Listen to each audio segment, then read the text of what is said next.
Welcome to Wisdom for the Present, where we take ancient truth and bring it into clear, modern understanding. This episode uses AI-generated narration based on human-researched and written material. Glad to be here. So, usually when we talk about building a society or like launching a massive new initiative or even just building a company from the ground up, there is this overwhelming expectation of structural precision. Right. We want the blueprint. Exactly.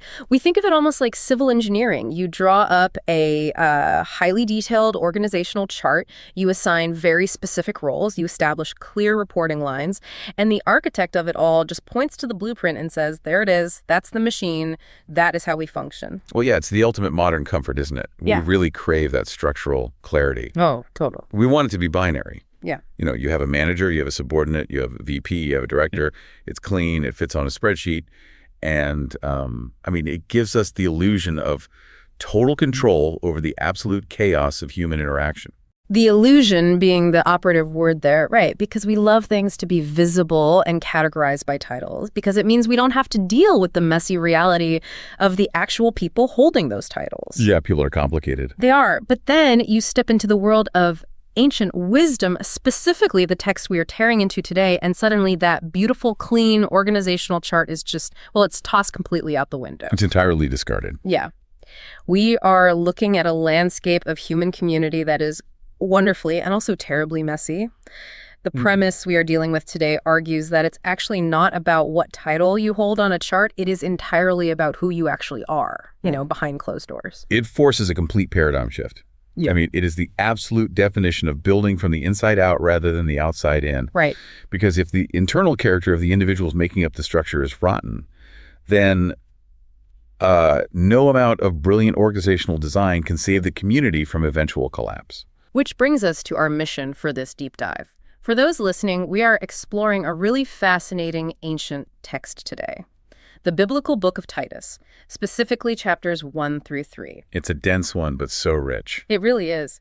And for our sources, we are utilizing the World English Bible translation of the text itself, alongside two incredibly thorough classical commentaries. We have the analytical, heavily historical breakdowns from Albert Barnes, and the deeply practical moral insights from Matthew Henry. But we aren't just looking at this as some dusty artifact of ancient history, right? We are here to act as guides. We're taking these ancient contexts and extracting the practical wisdom, the moral insight, and the real-world life application that translates directly into the 21st century for you, the listener. Because, honestly, if you strip away the togas and the sandals, human nature really hasn't changed a bit in 2,000 years. Not at all. The overarching theme of this letter to Titus is fundamentally about how abstract belief must translate into concrete behavior. It's essentially an instruction manual for building a countercultural, resilient community in the middle of a completely chaotic world. A survival guide, basically. Yeah, exactly.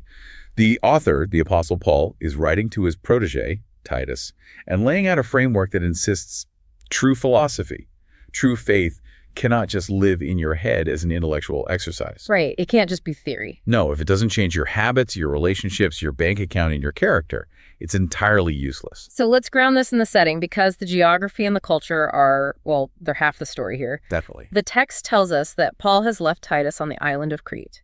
He left him there to set in order the things that are lacking and to appoint elders or leaders in every city. So, paint a picture of Crete in the first century. What kind of environment is Titus actually walking into? He is walking into, a geopolitical and moral disaster zone. Yeah, Crete was a very prominent island in the ancient Mediterranean. Geographically, it's positioned right in the middle of major sea trade routes connecting Greece, Rome, North Africa, and the Middle East. Homer famously wrote that it had 100 cities. It was a big deal. Massive. It was wealthy, it was bustling, and it was fiercely independent. But because of its position in history, it also possessed just a widely known moral reputation. Like a pirate haven. Literally a hub for piracy. It was famous for providing mercenary archers to the highest bidder in various ancient wars. Albert Barnes notes in his commentary that the culture was so notoriously deceitful that the Greeks actually coined a verb. Wait, they made up a word for it. Yes. Kritisane, which literally means to act the Cretan. But practically in everyday use, it was an ancient proverb meaning to lie. That is wild. I mean, your entire culture's legacy is so deeply tied to deception that your very name becomes a verb for lying. Yeah, pretty brutal. It's like if we started saying, hey, don't try to pull a Crete on me, and Paul actually leans right into this reputation in the text, doesn't he? He quotes a Cretan poet to make his point. He does, and it's a brilliant rhetorical move. Yeah. He quotes Epimenides, who was a philosopher and poet from the 6th century BC. Okay. And Epimenides was highly revered, even considered a sort of prophet by his own people. And Paul quotes Epimenides' own brutal assessment of his people in chapter 1, verse 12. He writes, "Cretans are always liars, evil beasts, idle gluttons." Which, if we pause for a second, creates one of the most famous logical paradoxes in history. Oh, right, yeah. Like if a Cretan says, all Cretans are always liars, is he telling the truth? The famous Epimenides paradox. Philosophers and logicians have spent centuries breaking their brains over that exact loop. It's a great puzzle. It is, but Paul isn't playing a logic game here. He's diagnosing a cultural rot. Barnes points out how incredibly incongruous this specific combination of traits is. What do you mean? Well, usually you have a society that is fierce, savage, and militarily aggressive like evil beasts. Or conversely, you have a society that is lethargic, lazy, and indulgent like idle gluttons. Or, if you translate it literally, slow bellies. Right, usually it's one or the other. Exactly. The Cretans somehow managed to synthesize the worst of both worlds. They were ferociously self-interested and aggressive when it came to getting what they wanted, but deeply lazy and sensual once they had it. So Titus is tasked with building a healthy, ethical, self-sacrificing community in the middle of an island populated by self-interested, aggressive, deceitful mercenaries. A pretty daunting job description. Very. But the problem wasn't just out in the secular streets of Crete, right? The rot had already crept into the early Christian communities there, too. That's the real crisis. Matthew Henry's commentary emphasizes that the threat wasn't just external persecution, it was internal corruption. The call is coming from inside the house. Exactly. The text talks about vain talkers and deceivers operating inside the church. They were subverting whole households, teaching things they shouldn't, and doing it specifically for what the text calls filthy lucre. Which is just a fantastic, archaic phrase for dishonest financial gain. It really is. So they were like running a grift. They saw this new, growing religious movement, realized there were vulnerable people involved, and decided to monetize it. They turned theology into a highly profitable hustle. Precisely. They were leveraging the influence of religion to line their own pockets, which was a very common practice in ancient mystery cults. So Titus is completely surrounded. A chaotic, deceitful surrounding culture and a corrupt, grifting subculture right inside the movement he's supposed to be leading. And Paul's solution to this massive crisis is what makes this text so enduring, because to fix a chaotic culture, Paul doesn't prescribe a new organizational chart. No, he doesn't. He doesn't say, Titus, we need a better marketing strategy to counter the bad PR, or we need to rebrand the church to appeal to the wealthy merchants. He prescribes character. It's all about character. Yeah, he tells Titus to appoint leaders and then spends almost all his time listing the very specific internal character traits those leaders must possess. It's a leadership profile that completely ignores everything we typically value in the modern world. Let's look at that profile. Yeah. The text says a leader must be blameless, the husband of one wife, having faithful children. But then it gets into these highly specific behavioral traits. A leader must not be self-willed, not easily angered, not given to wine, not violent, and not greedy for money. A lot of nots. Right. And instead, they need to be hospitable, a lover of good, sober-minded, fair, holy, and self-controlled. Okay, let's unpack this. The contrast with how we operate today is just jarring. I mean, if I think about modern corporate hiring or political elections, or even how we choose leaders for large nonprofits in the 21st century, we massively over-index on charisma. Oh, a complete... We look for a dynamic, aggressive vision. We want the disruptor, the move fast and break things, visionary who can command a room and go viral. We look at resumes, Ivy League degrees, and sheer force of personality. I would let a lot slide if they have those things. Exactly. We often completely ignore character. In fact, sometimes we see a lack of character, like being ruthlessly self-willed or deeply arrogant as a positive trait in a CEO. We call it being driven or uncompromising. We celebrate the exact things this text condemns. Paul says the very first negative trait a leader must absolutely avoid is being self-willed. Barnes does a deep dive into the Greek word used here, which is authades. Authades. Yeah, it implies someone who is self-complacent, assuming, arrogant, and imperious. But Barnes notes that the core, most destructive element of authades is being impatient of contradiction. Oh, that's interesting. A self-willed person fundamentally cannot handle being told they are wrong. They are dogmatic, unyielding, and view any pushback as a personal attack. And if you think about it, why is a self-willed visionary so dangerous to an organization? Because that is the quickest way to destroy an organization from the inside out. Exactly. If you have a leader who cannot listen, who surrounds themselves with yes men because they are physically incapable of sitting with contradiction, they are eventually going to drive the ship right into an iceberg. They have eliminated their own feedback loop. Which, in a world of complex information overload like ours, is a fatal liability. A leader might have a brilliant initial vision, but the moment the economic landscape changes or a new variable is introduced, their inability to adapt, their sheer arrogance, becomes their downfall. They just double down on being wrong. Right. Matthew Henry's commentary adds a fascinating layer to this. He points out that Paul calls a leader the steward of God. The steward versus the owner, that's a crucial distinction. It is. A steward doesn't own the house. They manage it on behalf of someone else. They are accountable to a higher authority, and they must operate within the parameters set by the owner. So they have boundaries. Yes. A self-willed person, an authades, acts like they own the universe. They act as if their own mind is the ultimate authority. And that extends directly into emotional regulation. Right, because the text says a leader must be not soon angry. Exactly. If you cannot govern your own turbulent passions, if your temper flares the second you are challenged, how can you possibly govern a community or a company? You can't. You're just reacting to your own internal chaos and spraying it all over your team. And that leads to the positive traits Paul lists. Being a lover of good men or a lover of good things. The Greek is philagathos. Beautiful word. It means having a deep, sincere appreciation for virtue no matter where you find it. And being sober-minded or temperate, having actual control over your appetites.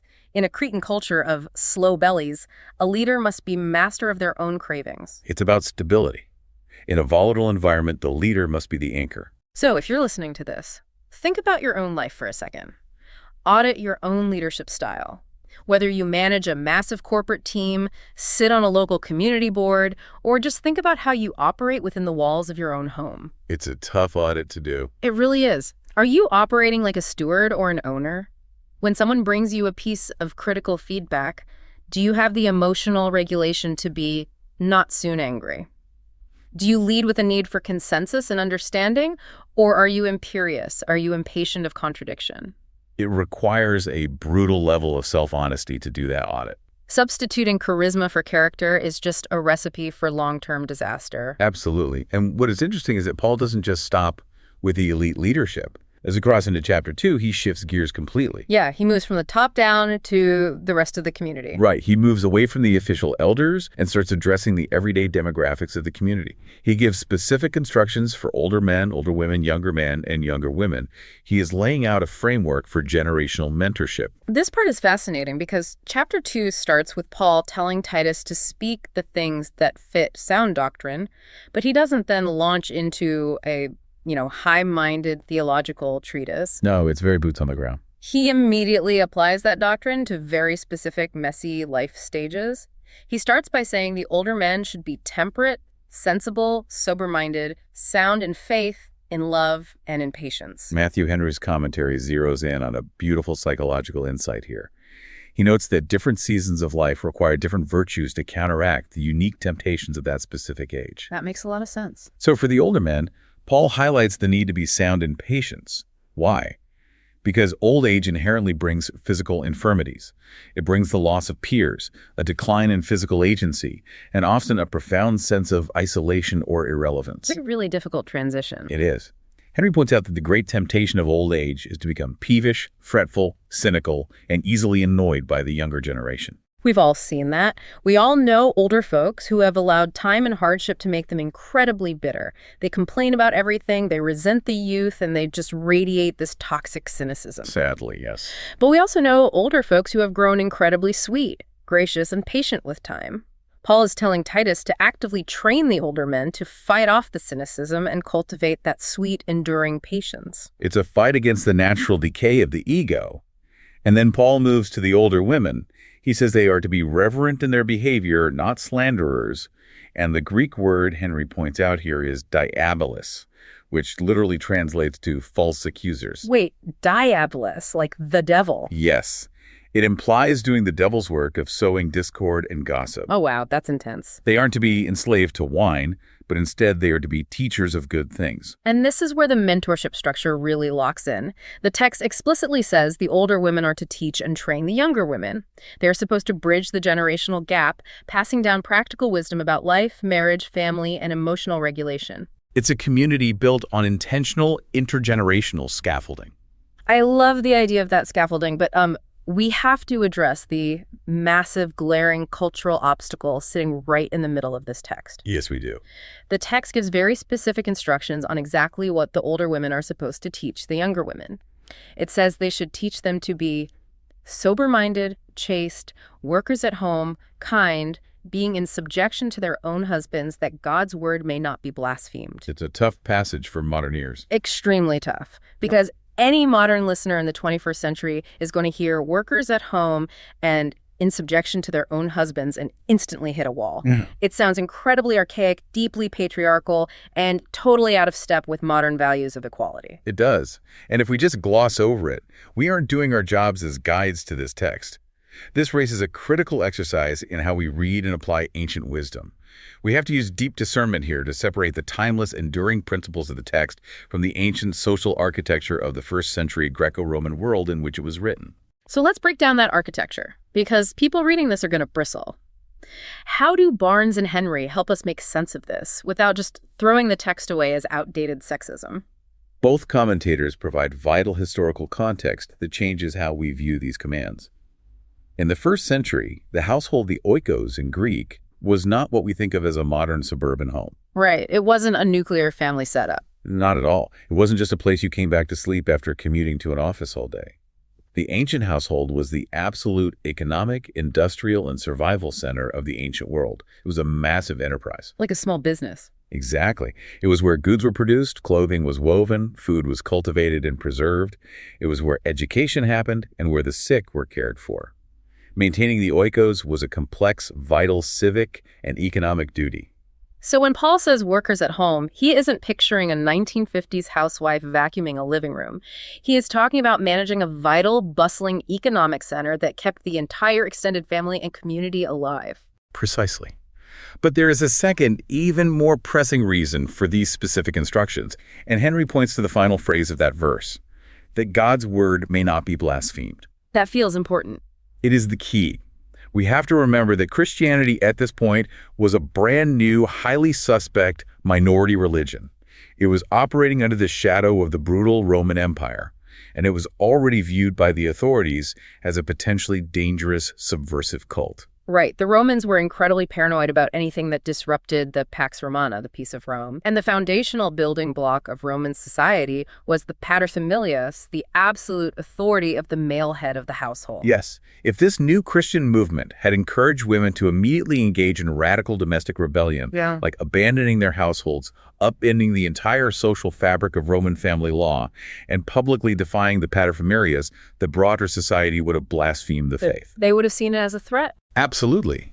They wouldn't have seen it as a spiritual liberation. They would have seen it as a violent political threat that destroyed families and destabilized the empire. And the Romans didn't write strongly worded op-eds about political threats.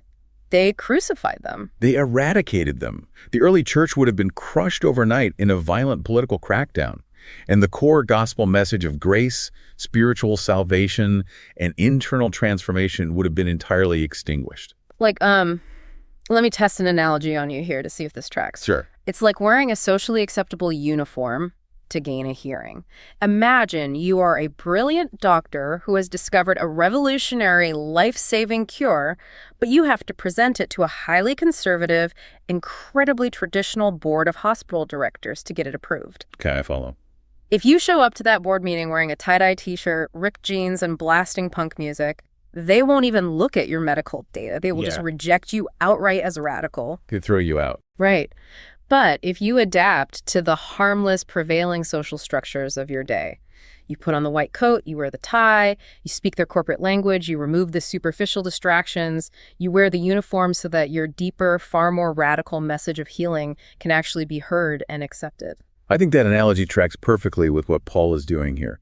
He is telling these early believers, do not let your outward social behavior become an unnecessary distraction that prevents the culture from hearing of the grace of God. If the culture demands you wear the white coat of domestic submission to get a hearing for the gospel, put the coat on.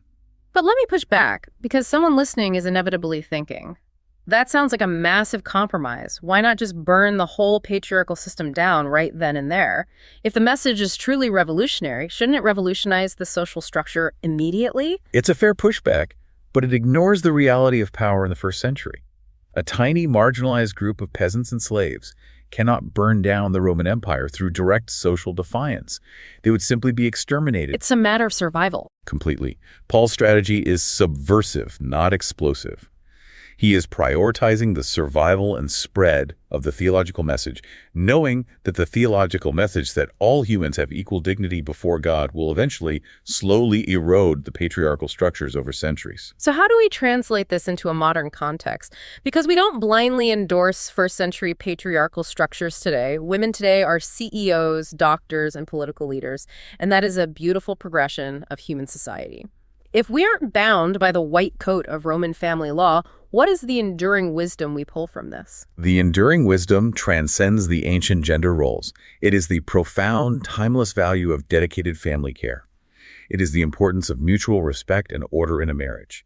It is the idea that our private lives and our domestic commitments matter deeply, and they shouldn't bring our public values into disrepute. So it's about integrity across all spheres of your life. Exactly. Whether you are a man or a woman today, if you are succeeding wildly in your public career, you are a revered leader, you are making millions, but your home is a neglected, chaotic, toxic disaster zone, you are failing the wisdom of this text. The principle is that true godliness, true character, must manifest at home first, before it ever steps onto a public stage. That is deeply convicting. And Paul doesn't let the younger men off the hook either. His instruction to them is surprisingly brief, but incredibly loaded. Titus is told to exhort the younger men to be sober-minded. Yes, and Henry notes that young men are naturally prone to be eager, hot-blooded, thoughtless, and precipitant. They run on adrenaline and ego. They do. And what they need most is the mastery of their own passions. The Greek word used for the younger men is sophronein, which implies a well-governed mind. A mind that is superior to sensual temptations and impulsive reactions. So someone who can actually control themselves. Right. A young man who cannot govern his own impulses, who is a slave to his anger or his appetites, gives very little promise of being useful or reliable in the long run. So if you're listening to this, look at your own life and ask yourself, who is your mentor and who are you mentoring? We have largely lost this generational bridge in our modern, hyper-individualistic society. It's a huge loss. It really is. The elderly are often isolated in care facilities, and the young are often left to figure out the complexities of life via internet algorithms and social media influencers. Are you actively bridging that gap? We desperately need to rebuild that intergenerational scaffolding. Exactly. If you are older, are you passing down practical wisdom, emotional regulation, and patience? If you are younger, are you seeking out the grounded, sober-minded advice of someone who has actually survived the seasons you are currently navigating? It's crucial work. It is. But if you thought the patriarchy discussion was difficult as we move into chapter 2, verses 9 and 10, Paul tackles an even more painful and uncomfortable social reality of the ancient world. Yes, he directly addresses servants, or more accurately translated, slaves. Yeah, this is the hardest part of the text, without question. The text says, exhort servants to be in subjection to their own masters and to be well-pleasing in all things, not contradicting, not stealing, but showing all good fidelity, that they may adorn the doctrine of God, our Savior, in all things. It's heavy. I'm just going to state the obvious. For any modern reader, this is deeply, profoundly offensive. Why doesn't the text just utterly condemn the institution of slavery? Why is it telling enslaved people to be compliant and to please the people who literally own them? It is incredibly uncomfortable, and if we read it purely through a 21st century lens, it feels like a gross betrayal of human rights. To navigate this with any kind of intellectual honesty, we have to rely heavily on the historical realities provided by Barnes and Henry. Set the scene for us. Christianity entered a Roman world that was entirely built on and sustained by the institution of slavery. It wasn't a fringe practice, it was the absolute bedrock of the global economy. Estimates suggest that up to a third of the population of some Roman cities were enslaved. It was the electricity of the ancient world. Everything ran on it. Exactly. And just like with the household structures, if the early church had launched an immediate, explicit, political, and armed revolt against the institution of slavery, the result wouldn't have been abolition. It would have been a massacre. The result would have been the immediate annihilation of the church by the Roman legions. We have historical precedent for this. When Spartacus led a slave revolt a century earlier, Rome crushed it and crucified 6,000 slaves along the Appian Way as a horrific warning. 6,000. Just unthinkable. A political revolt would have been a bloodbath, and the spiritual message of the gospel would have died on those crosses. So they didn't throw a rock through the window of the Roman Empire, but they also didn't just accept the moral premise of slavery, right? They absolutely did not. Instead of an armed revolt, they planted radical, philosophical seeds of spiritual equality. In other letters, Paul writes that in Christ there is neither bond nor free. He elevates the spiritual status of the slave to be exactly equal to the master before God. Which was completely unheard of. Unprecedented. In the early church, masters and slaves took communion together. They called each other brother and sister. Henry notes that by teaching that all humans possess inherent dignity, bear the image of God, and are equal recipients of grace, the early church planted the ideological seeds that would slowly, over centuries, grow to dismantle the philosophical justifications for slavery entirely. They attacked the root of the tree rather than hacking at the branches. That's a great way to put it. Okay, I understand the long-term subversive strategy, but we still have to look at the specific lived advice Paul gives to these enslaved believers in the meantime. He tells them to show all good fidelity, they may adorn the doctrine of God. That phrase, adorn the doctrine, is the key to the whole passage. Barnes explains that to adorn means to make beautiful, attractive, or honorable. Like hanging ornaments on a Christmas tree or wearing a striking piece of jewelry that makes people stop and look. Yes. Paul is telling these enslaved believers that even in a socially disadvantaged, deeply unjust position, their behavior, their honesty, their diligence, their refusal to steal or be petty actually serves as a living billboard for their worldview. I see.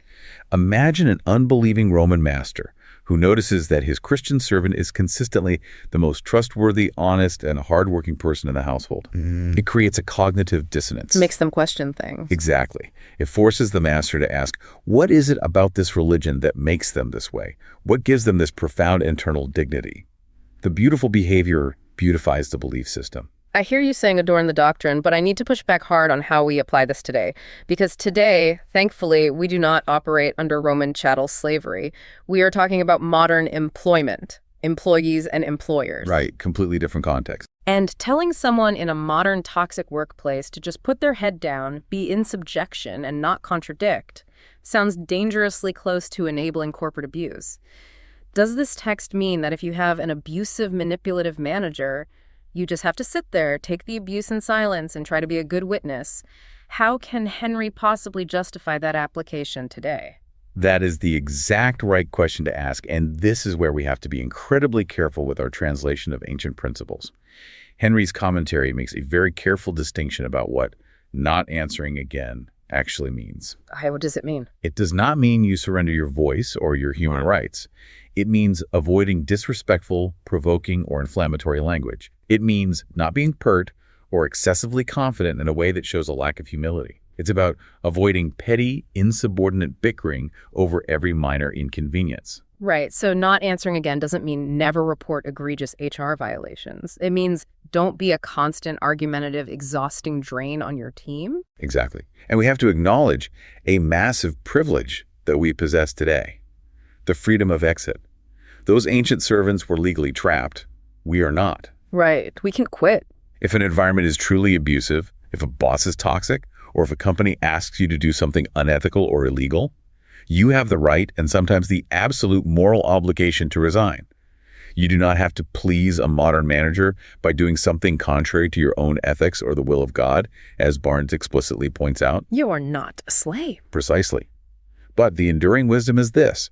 While you are in a job, while you are collecting a paycheck, the mandate remains to work with total integrity, The text says not purloining, which is an old word for pilfering or embezzling. Yes, don't steal company time, don't steal resources, don't undermine the leadership behind their backs.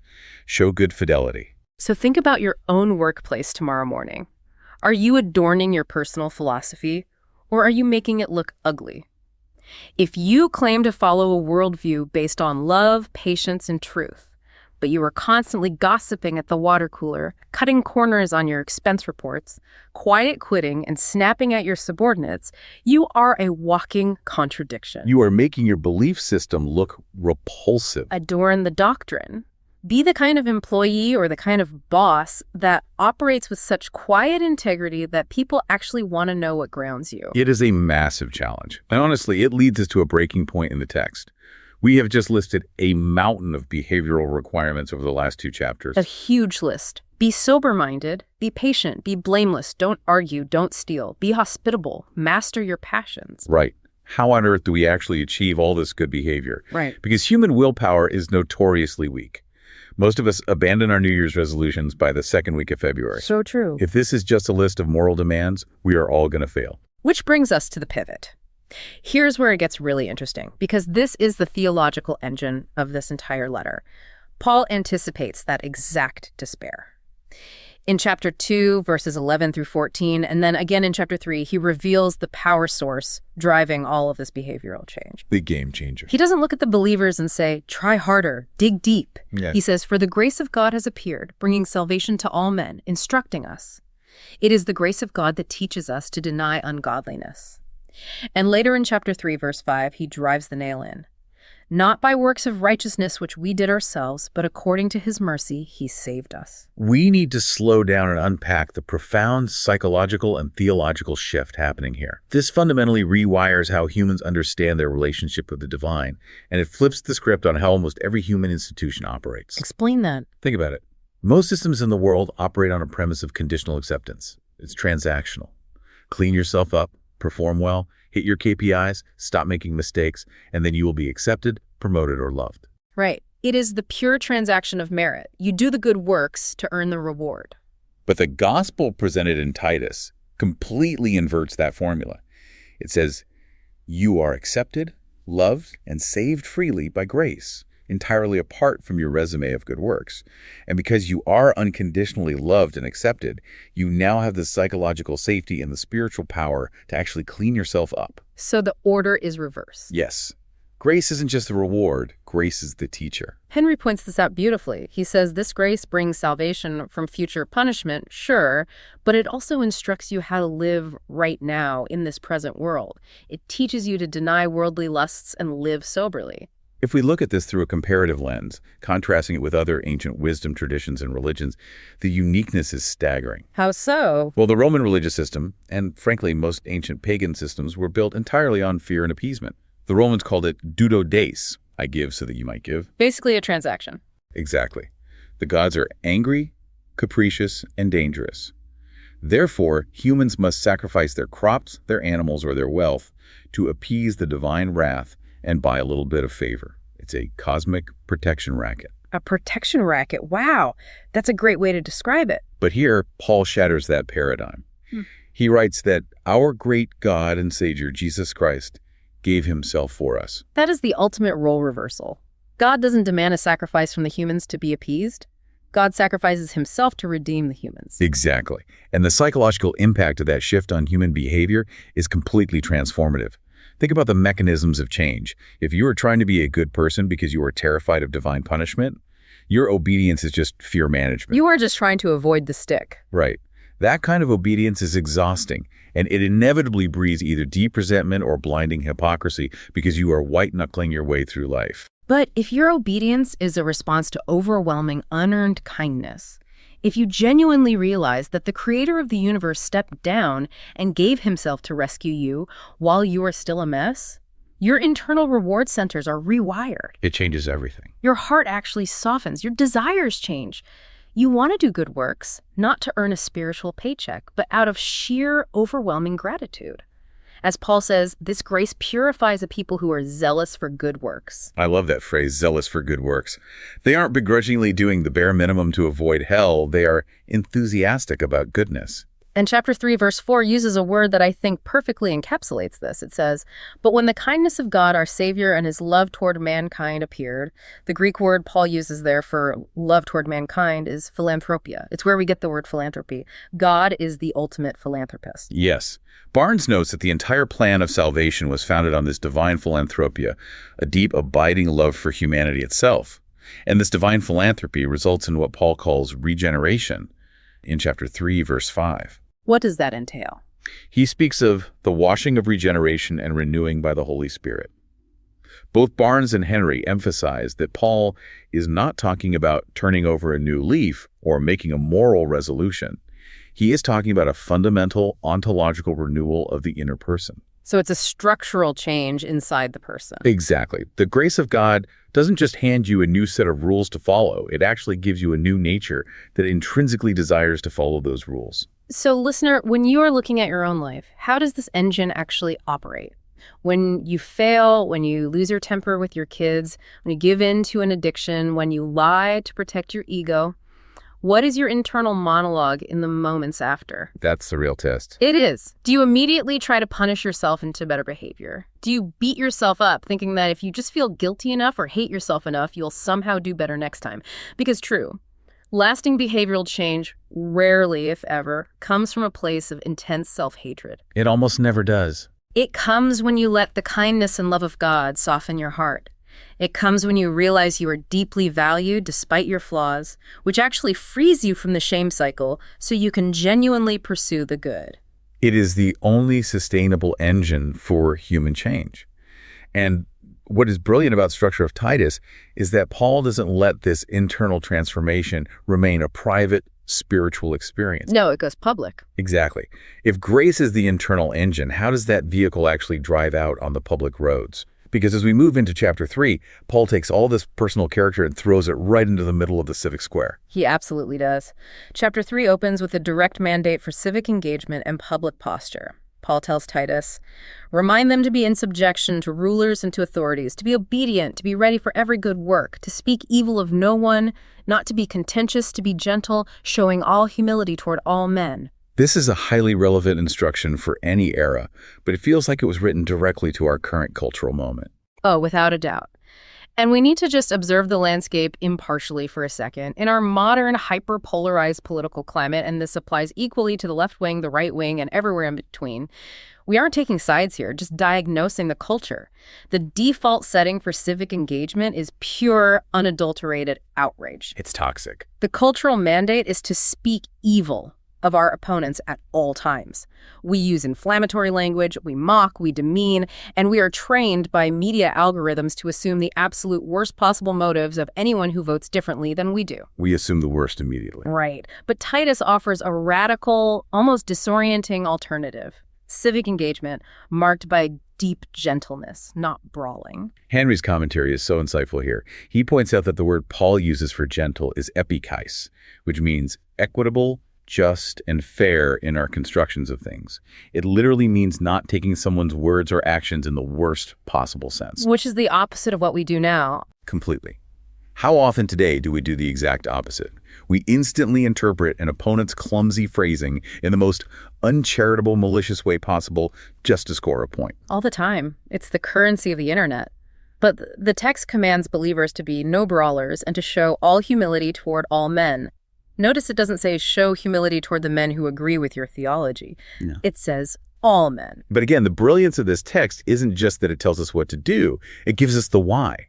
It gives us the exact psychological grounding for how we can actually maintain this posture of gentleness in a world that is maddeningly stubborn and often hostile. The secret sauce. Yes. It provides what we might call the empathy principle. Yes, verse 3 lays it out perfectly. After telling them to be gentle to everyone, Paul says, "For we were also once foolish, disobedient, deceived, serving various lusts and pleasures, living in malice and envy, hateful and hating one another." This is a masterpiece of psychological wisdom. Think about the mechanics of empathy here. Why should you be gentle with someone who is currently acting foolishly, or stubbornly refusing to see the truth, or trapped in a toxic ideology? Because that used to be you. Exactly. As Paul reminds them, you were once exactly the same way. The basis for our tolerance and gentleness toward others is the stark, unflinching memory of our own past flaws and blindness. That is so incredibly powerful. Empathy isn't born from feeling sorry for someone. It is born from a realistic assessment of our own history. If I am debating someone who is completely deceived by a bad ideology, my natural ego-driven instinct is to scream at them, to feel superior, and to crush them with logic. That's the reflex. But if I take a second to pause and I actively remember the times in my own life when I was dead wrong, when I was completely arrogantly convinced of something that turned out to be totally false, my superiority evaporates. I realize that but for the grace of God or the patient instruction of a friend who didn't give up on me, I would still be in that exact same dark place. That's beautiful. And as Henry beautifully summarizes it, he will exhort the wicked to repentance most effectually, who remembers that his own former life was wicked. That's profound. It is. If you approach someone from a pedestal of self-righteous perfection, their defenses will immediately go up. They will fight you. But if you approach them as a fellow patient in the hospital who has simply stumbled upon the medicine, your gentleness might actually disarm them and win them over. But let's introduce some friction here, because there has to be a limit, right? Does this empathy principle mean we just endlessly debate everyone? Do we just tolerate every single bad faith argument out of a misguided sense of gentleness? Because if you do that today, you will lose your mind and your peace. Exactly. So where is the line? The text actually draws a very hard, very necessary boundary line just a few verses later. In verse 9, Paul says, "Shun foolish questionings, genealogies, strife, and disputes about the law, for they are unprofitable and vain." And then in verse 10, he gives a very specific protocol. "Avoid a factious man after a first and second warning." A factious man. What exactly does that mean in this context? The Greek word used there for a factious man is heretikon, which is the root for our modern word heretic. Oh, interesting. But as Barnes clarifies, in this specific historical context, it doesn't just mean someone who holds a slightly different private opinion on a minor issue. It describes a division maker.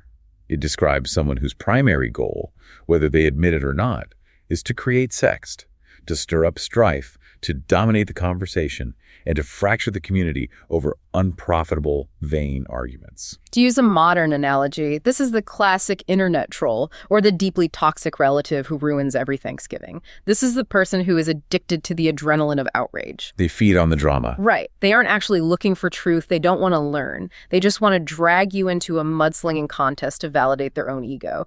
And Paul's advice here is incredibly practical. He says, give them a first and second warning. You give them a fair chance. You engage in good faith initially, assuming they might just be confused. Give them the benefit of the doubt at first. But if they prove, after 2 warnings, that they are just there to cause division and suck the life out of the room, avoid them, cut it off. You don't owe your inner peace to every person who wants to pick a fight. You do not have to engage in every bad faith argument you are invited to. You protect the health of the broader community and your own sanity by setting a hard boundary. Just walk away. Yes. As Henry notes, you don't persecute them, you don't harm them in body or property, you just stop engaging. You withdraw your fellowship because engaging further is mathematically unprofitable and vain. I love how incredibly balanced that is. Be overwhelmingly gentle and humble with everyone, remembering your own past foolishness, but absolutely do not let division makers and trolls hijack your life and destroy your community. It's a very grounded approach. So, listener, think about how you can practice this week. Try implementing what we might call the empathy pause. I like that, the empathy pause. Right. The next time you are reading the news or scrolling through a toxic social media thread or talking to a stubborn coworker and you feel your blood pressure rising and you are about to lose your temper, just pause. Just take a breath. Before you fire off that angry, sarcastic response, actively recall a time when you were dead wrong. Recall a time when you were foolish or driven by a petty desire and you desperately needed someone to show you patience instead of wrath.